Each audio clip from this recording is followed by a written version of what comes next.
بسم اللہ الرحمن الرحیم۔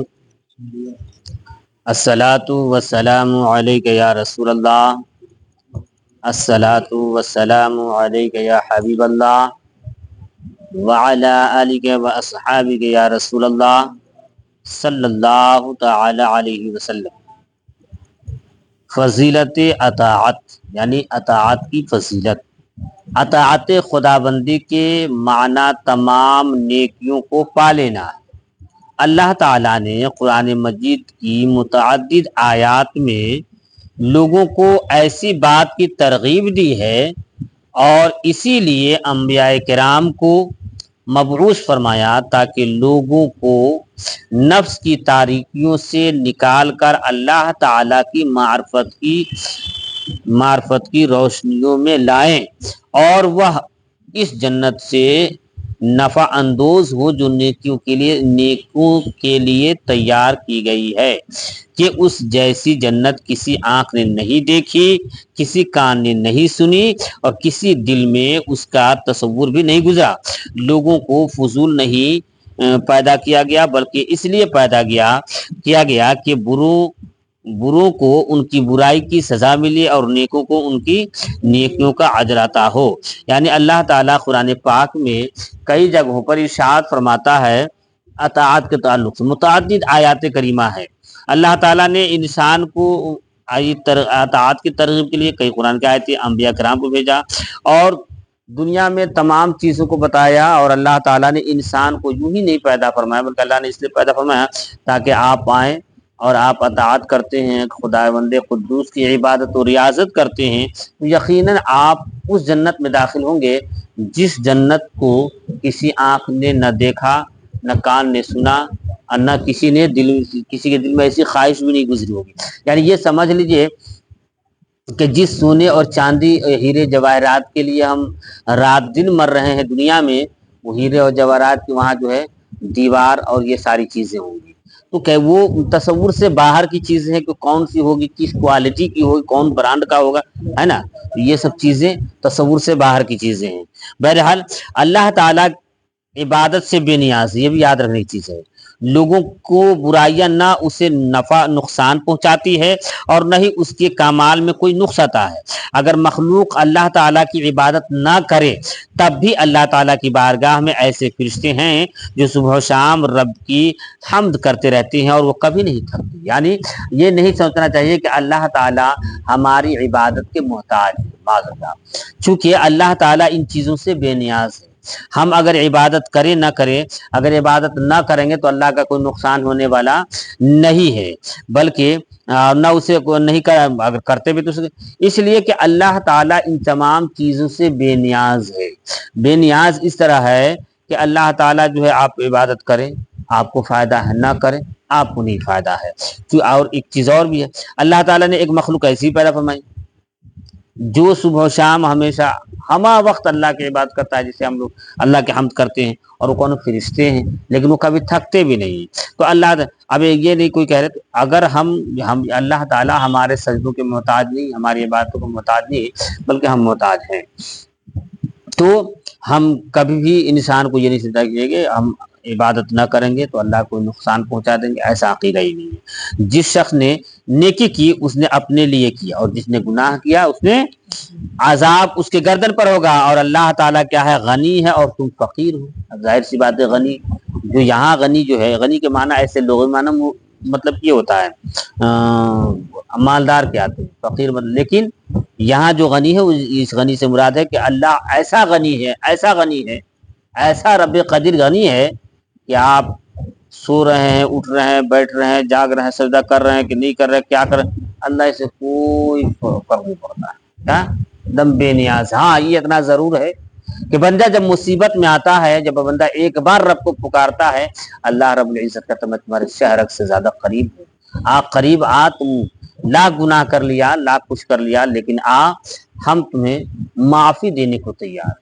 یہ رب چونکہ ایک ہے کہ اللہ رب العزت 70 ماؤں سے زیادہ اپنے بندوں سے پیار کرتا ہے، تو ظاہر سی بات یہ شفقت تو ہے رب قدر کی، یہ مہربانیاں تو ہے رب کی۔ اچھا حیران کن بات تو یہ ہے، اب سنیے حیران کن بات، مثال ہے کہ اگر کوئی غلام خریدتے ہیں کوئی انسان گناہ تو اس بات کو پسند کرتے ہیں کہ وہ ہر وقت کام میں مشغول رہے. ہم نے غلام خریدا یا آپ کچھ ہمیشہ کام کرتا رہے, ہے نا, اور کیا ہے پوری تندرست ایسا, اور کہتا ہے ہمارا مطیع و فرما بردار, حالانکہ اسے معمولی قیمت پر خرید رہتا ہے. کیا ہے بس 10,000 20,000 50,000 100,000 1,00,000 2,00,000 یہ سب کیا ہے, مطلب کہ وہ یہ سب معمولی قیمت ہی ہے نا, اس کیا ویلیوز ہے. اس کی ایک غلطی پر دشمن اسے سمجھ لیتے ہیں اور اسے برا بھلا کہتے ہیں, مارتے پیٹتے سب کچھ کرتے, تم نے ایسا کر دیا ویسا کر دیا, یہ کام برباد کر دیا وہ کام برباد کر دیا, تم نوکری کے لائق نہیں ہو, کھانا پینا بند کر دیتے, نوکری سے باہر ہو, ایسے ہو, ساری چیزیں کر دیتے, ہے نا. لیکن ذرا سوچئے کہ ہم اس مالک حقیقی کی اطاعت نہیں کرتے. کون مالک حقیقی؟ ایک غلام اپنے مالک کی اطاعت کرتا ہے, غلطی کرتا ہے تو بہت ساری سزائیں, لیکن وہ مالک حقیقی جو تمام کائنات کا سچا اور حق والا جو مالک ہے وہ اللہ کی ذات ہے, جس نے ہمیں بہترین صورت میں پیدا کیا. کیا بہترین صورت میں پیدا کیا. اللہ چاہتا تو ہمیں کانا لولا لنگڑا بنا دیتا, گونگا بنا دیتا. اللہ چاہتا تو ہماری پیدائش جو ہے جانوروں میں بھی تبدیل کر سکتا تھا, ہے نا, ہم کسی اور لیکن اللہ نے ہمیں کیا بہترین صورت میں پیدا کیا, اتنی خوبصورت ہے کہ, اور اتنا اچھا اتنا خوبصورت چہرہ رب نے بہترین صورت میں ہمیں پیدا کیا. وہ مالک حقیقی.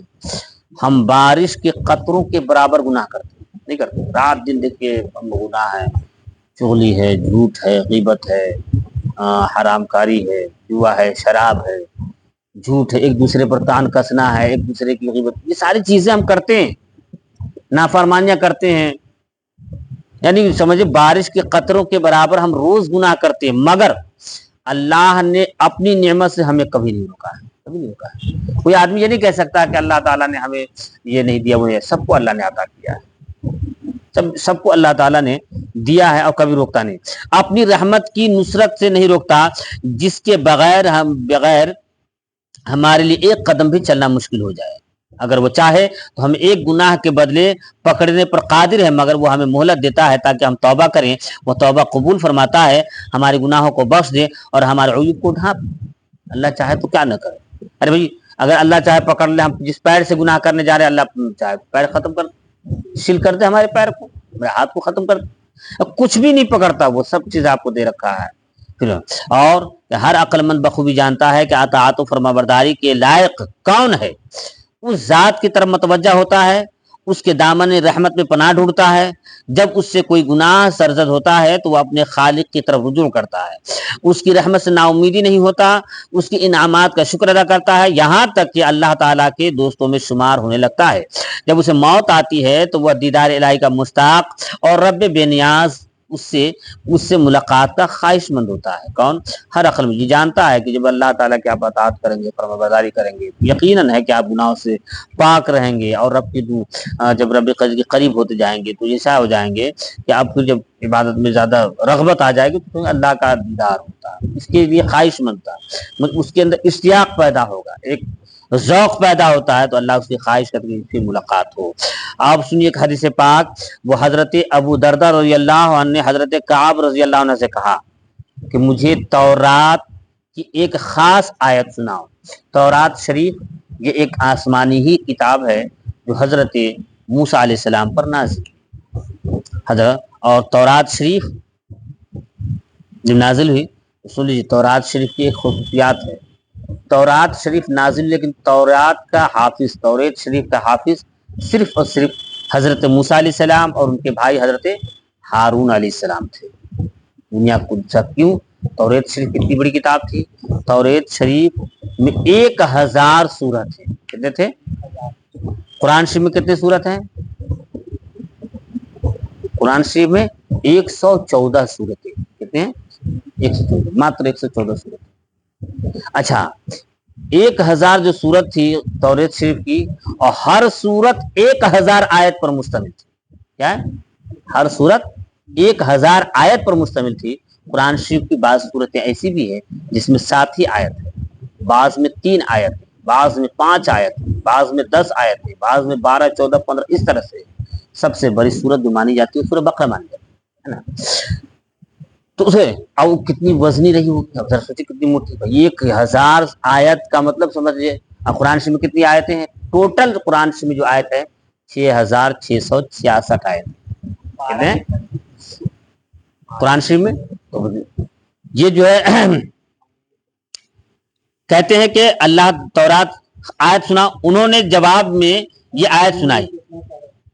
رب فرماتا ہے نیکوں کو میرے دیدار کا شوق ہے اور میں ان کی ملاقات کا ان سے زیادہ خواہش مند ہوں.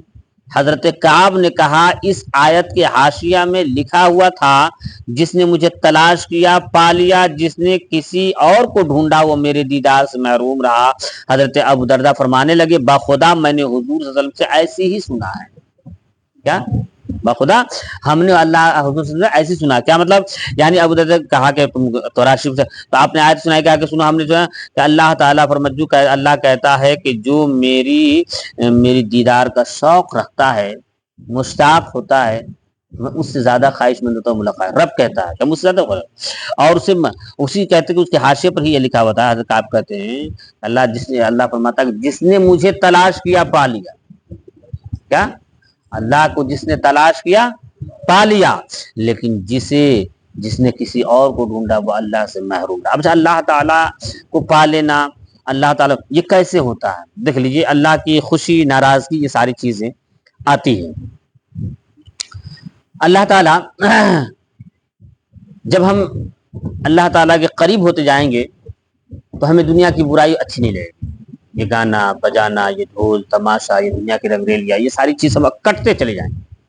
یہ جھوٹ بولنا, یہ غیبت کرنا, یہ چغلی کرنا, ایک دوسرے پر تان کسنا, بڑے چھوٹوں میں, یہ سب کٹتے چلے جائیں گے. ہمارے اندر حیا آ جائے گی, یہ ہمارے چچا ان کے سامنے کیسے بیٹھ جائے. کیا سمجھیے کہ وہ ہم اللہ کے قریب ہو جائیں, یعنی ہم تہذیب والے آدمی ہوتے چلے جائیں گے. ہم کسی کا کوئی مال غبن نہیں کرنے پائیں گے. یہ فلاں کا پیسہ ہم کیسے اٹھا کے کھا جائیں, یہ ہمارے بھائی کا حصہ ہم کیسے ختم کر دیں, ہم یہ اس کا حق کیسے مار دیں. تو سمجھے اللہ کے قریب ہے. یہاں تک کہ اتنا ہو جاتا ہے کہ حالات یہ پیدا ہو جاتے ہیں کہ دھیرے دھیرے انسان جو ہے وہ سوچتا ہے کہ کیا کرے.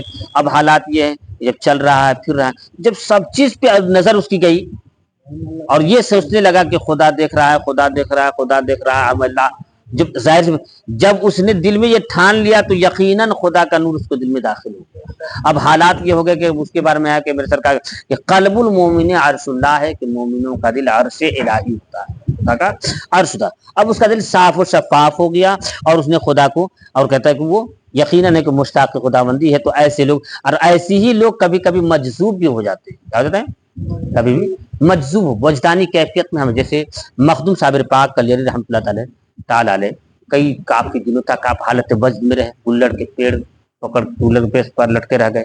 آپ کے تعلق سے بھی روایتیں آئی ہیں. وہ آپ کو شیخ شمس تبریز نام ہے, انہوں نے مزار شریف دلی کے آیا آس پاس کن جگہ پر ذہن نہیں آ, انہوں نے جو ہے آ کر ان کو بٹھایا تھا. اس طرح سے مخدوم شرفا بہاری کے تعلق آپ مجذوبیت میں 12 سال بیا کے جنگل میں لٹکے رہ گئے.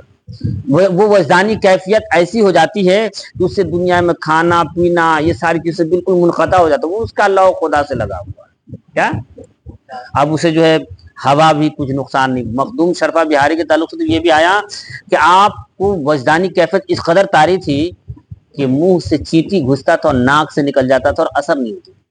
وہ آج ہمارے سے کیا ہوگا, اب تھوڑی سی مچھر کاٹے اس مار دیتے پٹاخ سے, نماز میں بھی ہیں. لیکن وہ کیسی وجہ نہیں, خدا سے اتنا لو لگا لیا آپ نے کہ منہ سے چیٹی گھس رہا, ناک سے نکل رہا, کوئی. اچھا دوسری بات, ظاہر سی بات ہے, جس کے سامنے خدا کا جلوہ رونما ہو جائے, جس کے سامنے خدا کا جلوہ رونما ہو جائے, اس کو دنیا میں کون درد آ رہا ہے؟ درد دینے والا خدا ہے, درد کو ختم کرنے والا خدا ہے, مرض پیدا کرنے والا خدا ہے, مرض کو دور کرنے والا خدا ہے. یہ بارش, یہ آندھی, یہ طوفان, یہ ٹھنڈی, یہ گرمی, یہ کیا کر پائیں گے؟ مخدوم شرفا بہاری 12 سال اسی وجہ سے 12 دنیا کے جنگل میں آپ رہے, نہ ان کو بارش نے نقصان پہنچایا, نہ ٹھنڈی, کچھ نقصان نہ پہنچایا. یہاں تک کہ آپ کے بدن پہ دھول جم گئے, آپ کے دھول جمتے جمتے یہاں تک اس پہ جو ہے گھاس جم گئے اس دھول پر, اور آپ کو کچھ خبر تک نہ. یہ وجدانی کیفیت کیا ہوتی ہے؟ اللہ بھلے. اب ان کو جو ہے ان کا, اب آپ کو لے گئے کتنا گندا ہے, یہ سر نہیں, اس کا دل صاف ہے, وہ خدا سے لگا ہے. ہوتی ہے، اسے دنیا کی کوئی پرواہ نہیں ہوتی ہے۔ اور ایسے راستے والے کو کہتے ہیں کہ معرفت کے راستے پر چلا گیا ہے نا، 4 راستے ہیں، شریعت ہے، طریقت ہے اور حقیقت ہے، معرفت ہے، یہ معرفت کے راستے پر چلا جاتا ہے۔ بہرحال تو بتا رہے ہیں یہ اللہ کہتا ہے کہ جس نے مجھے تلاش کیا وہ پا لیا، اور جس نے مجھے نہیں تلاش کیا وہ میرے تلاش میں۔ آج انسان کس چیز میں تلاش ہے؟ ہم لوگ خدا کو تلاش نہیں رہے، ہم لوگ کوئی بھی عمل کرتے ہیں تو خدا کی مرضی کے لیے نہیں کرتے ہیں۔ ہم جیسے ہم نے قرآن شریف بھی اگر آج پڑھتا ہے نا آدمی، سوچا قرآن کی یہ آیت پڑھیں گے تو ہمارے گھر سے آج سے بھی معاملات ختم ہو جائیں گے، ہم یہ پڑھیں گے تو ہمارے گھر میں مالداری آ جائے گی، ہم ایسا کریں گے، یہ غوث پاک کی نیاز کریں گے تو غوث پاک ہمارے کرم۔ ارے بھیا آپ جو ہے جو عمل آپ کیجئے، چاہے آپ نفل نماز پڑھیں یا آپ فرض نماز پڑھیں یا آپ قرآن کوئی آیتیں تلاوت کریں تو رب کی رضا کے خاطر کریں۔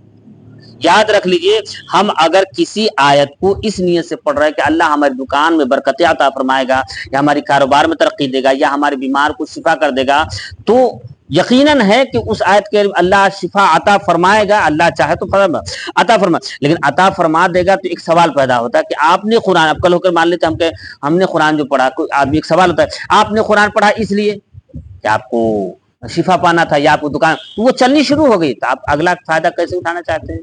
نہیں، اب اگلا فائدہ کیسے کریں؟ لیکن اسی طریقے سے اگر ہم نے قرآن اس نیت سے پڑھی کہ اللہ ہم سے راضی ہو جائے تو اللہ ہمارا دل بھی جانتا ہے کہ اس کا کاروبار نہیں چل رہا، اللہ سب چیز سے خبردار ہے کہ یہ بیمار ہے، یہ صحت والا نہیں ہے، یہ پریشان حال ہے، اس کے اندر یہ معاملات ہے، تو اللہ جب راضی ہو جائے گا ساری بلائیں ختم ہو جائیں گی۔ تو آدمی کو کوئی بھی عمل کرے، کچھ بھی کرے، کیا کریں؟ رب کی، یعنی یہ سوچے کہ ہم کھانا جو کھا رہے ہیں وہ بھی رب کی رضا کے خاطر کھا رہے ہیں، تو بدن میں قوت رہے گی تو سجدہ کریں گے، کیا ہے نا؟ تو یہ ایک رب کی رضا ہے، اگر رب نہیں تو پھر آج ہم لوگ جو ہے کھاتے ہیں۔ تو یہ ساری چیزیں ایسی ہے جو ہمارے اعمال اور جائز اعمال، خاص کر کے جائز عملوں میں اس بات کا خیال رکھیں۔ انہیں چند باتوں کے ساتھ آج کی گفتگو ختم کی جاتی ہے۔